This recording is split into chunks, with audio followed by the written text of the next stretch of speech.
Okay. If it hurts you, let it go. Let it go.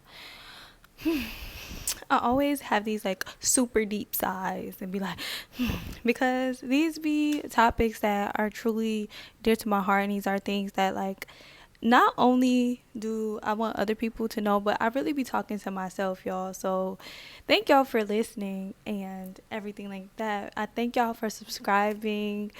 I really appreciate it. It's really so humbling to see people, you know, rock with my content. So I appreciate that. But yes, if it hurts, let it go. If it hurts you, let it go. So many times I have allowed the good heart that I have for people to like let people linger on in my life, or let substances linger on in my life. And I know I've talked about this in another video, and I just talked about how I would still take on toxic things even though it was not good for me. And that trickled down into relationships. That was very much so in relationships where I will hold on even though that relationship did not serve me any good, even though that relationship broke my heart, even though that friendship broke my heart. And I'll just tell you the truth.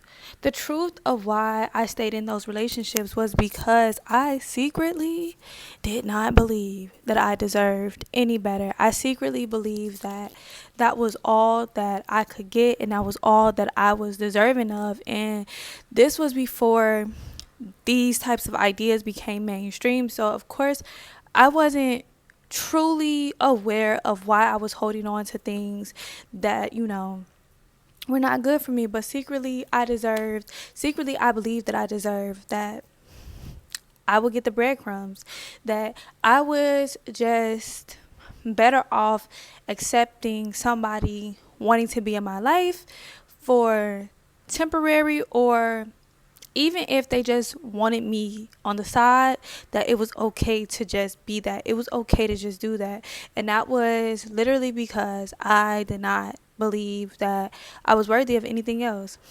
Dealing with childhood trauma, dealing with, a absent parent, you kind of grow up wanting and craving that type of love. You feel like you're missing something, and that's because you are. As children, we have to have both the divine feminine and the divine masculine energy to be balanced. So it's basically like we're unbalanced when we lack one or we lack both. We go trying to figure out something that we naturally need to attach to. And so because I didn't receive the paternal love in the form that I wanted to receive it, it allowed me to chase and go after things that gave me a little bit, because I was also used to that. I think in order to truly get into relationships and to truly, get the type of love that you truly deserve, you have to go back to your childhood and rework some stuff, relook at some stuff. And still to this day, in this very moment, which is why I recorded this video, because I found myself yet again being tested by God with what I was saying I wanted and what I was willing to accept. And I was still willing to accept that, the love that wasn't the truth, the love that wasn't, still very giving and very loving in the forms of unconditional love, that still wasn't respectful, or what's the other word I'm looking for? It was neglectful in a sense, and it loved due to conditions, and it was not a trustworthy love. And so for me to sit back, I could have instantly went and blamed that person, but me understanding that that was all that person was going to give, because that's all that person knew how to give, I didn't sit here and make that person a bad person. I sat here, I don't know why every time I get to recording, these cats want to get up here by the camera. Okay. But yeah, so because of that, I really decided when I sat down with it and I was like, here you are again, accepting some mess, accepting some BS, accepting a love that is not finna love you the same way that you would love it, that oversteps your boundaries, that disrespects you. I think that was the word I was looking for earlier. That it disrespects you, it neglects you, and it gives you what they want to give you and the way that they want to give out love. And I was like, you deserve somebody who's going to match the energy that you're bringing. But instead of doing it outside of yourself, which I have always done, I always try to feel the void that I felt on the inside. I always try to do it by loving really, really hard and like being that, even though I was neglecting myself, by settling for something that I never should have been settling for. And I think that that's a hard truth to kind of admit, that you don't feel beautiful enough, or you don't feel worthy enough, you don't feel deserving enough, so you settle for whatever you can get. So if you get a guy or a girl who you think is above you, and you think like, oh my gosh, this person, has it going on, whether financially, physically, or whatever it is, then you get to that person. And I want to say that that's not fair to you or that person, because you're not truly in it for them. You're not truly going to love them, unconditionally. And so for me, I was really in this state of like, I am loving this person, and I would like see how I wasn't loving this person unconditionally. And then I would like go and revamp it. I'm like, okay, stop judging, accept this person. But when I would think about it in my head, like, but would this person accept if you did XYZ? Would this person, accept this type of form? And then when that person started to get disrespectful, and I started realizing that, like, here you go again. Here's the test. Are you going to leave, or are you going to stay? Do you know your worth, or don't you? And so I had to really go deeper into myself and say, you know what? You got to practice what you out here preaching, and you got to walk away, because you respect yourself. And in order for somebody to respect you, you have to respect you. So the moment that they cross these boundaries, you have to go ahead and you have to show them, I'm not going to let you do it 1, 2, 3, 4, 5, 6, 7 times. I'm gonna tell you what it is. We all know right from wrong. So when somebody does, a thing that is not accepting to you and is not what you deserve, you have to just like walk away. You have to leave that. You can't just sit there and, take it and hope for better. You can hope for better, but in order to truly know that they want to be there, or if they're going to do better, or if, people do make mistakes, and people are allowed to, make these mistakes, learn from them, and do better. And we shouldn't just, always put people like, you did this, then that makes you this, because people have a chance to reform, and we should have that chance to reform. But if you don't allow them the space to, then they never will. So if you coddle them and you still allow them to do what they're doing, then they're never going to do it. And a little part of their respect for you goes down. And that's because a little part of yourself respect goes down.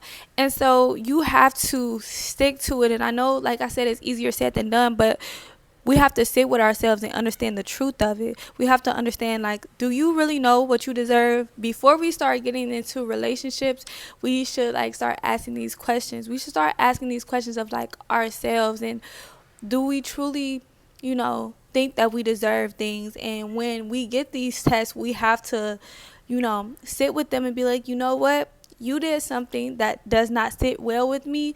You disrespected me. I have to let it go. I'm not going to sit here and allow you to keep disrespecting me. I'm going to sit here and be like, you know what? I see. You're good. I wish you all the best. But, if it comes back to me, then I don't know it's for me. But I'm going to let it go because you disrespected me. So I'm not going to give you another chance to do it again. I'm just going to learn from this, and I'm going to keep it pushing. And, that is building up your self-respect, when you understand that everybody in your life should be adding to it and not taking away. If they're going to take it away, they need to be adding things to you, and it's an equal give and take. But if it's just a take, and nothing is being replenished, then you cannot keep those type of people around. And when somebody disrespects you and crosses your boundaries, you have to be like, enough is enough. I'm only going to let you do that one time. You showed me who you are in this season, and it just is what it is. Allow grace for them to change, but they don't have to change with them in your life. And I think because a lot of us crave the intimacy of the opposite sex, because we grew up in situations and families where we were kind of neglected, and we didn't grow up with this parent or this parent, and so we have these mommy wounds and these daddy wounds. So we attach, and we just want something. We just want something to want us. We so desperately do that, and I so desperately wanted to be wanted. I wanted to be wanted so bad that I was willing to neglect and, like, come on now. I was willing to neglect and to disrespect myself each and every time. And so I had to step back into myself. I had to start looking myself in the mirror, and no matter how difficult it is, no matter how lonely it gets, that little piece of loneliness, that illusion of loneliness, that season of isolation is only temporary, and you're worth it. You're worth going through that to get the love that you truly deserve, the love that loves you back but respects you, adores you, honors you. But you have to do it to yourself first. You have to give yourself the space to mourn the past you, the you that didn't feel love, didn't feel deserving of love, that didn't know any better. You have to mourn that version of you and step into the totality of who you are, because you are a loving being, and there is a love that is perfect for you, and that is going to do exceedingly above all. And so you have to just love on yourself. And I think that like I said before in another video, sometimes we think just loving on ourselves is just the physical things. It's just, okay, well, I took myself on a date. No, you have to sit with yourself and debunk all these lies that you're telling yourself of how you're not beautiful enough, or how there's no guy that's going to be exactly what I want, because there is a guy that's out there that is literally praying for you exactly the way you are, and you're trying to fixate yourself to be something for somebody else, and being disrespected in a person that's never going to treat you good. And it's like this person who's out there who is like, oh my gosh, my wife is like this, and you're literally that. And so, and vice versa for the men out there. So just continue to have faith in yourself and nourish your mind, your body, and your spirit, and don't allow anybody to play with your top. Don't allow nobody to do that. Don't allow anybody to play with your time, because it is so valuable. It is so limited. And you deserve to fall in love with yourself. And you deserve somebody who's going to fall in love with that beautiful person as well. So once you do it, I promise you it will come your way. Surround yourself with love, with loving people. If you don't have those people around you, then surround yourself with love and immerse yourself in love, and be grateful for the love and the abundance that you see out there. So if you see a relationship, like you see a couple walking down the street, just be grateful that you get to witness that, because that is more confirmation of how you have that, and you have the access to that. They are just another extension of you. So you seeing that is like, oh yeah, that is a confirmation that love is out there for me. So I don't have to worry about it. I can just let it find me. So I hope this video helps you, because it's helping me. So thank y'all again for subscribing. I'll see y'all in the next one. Bye.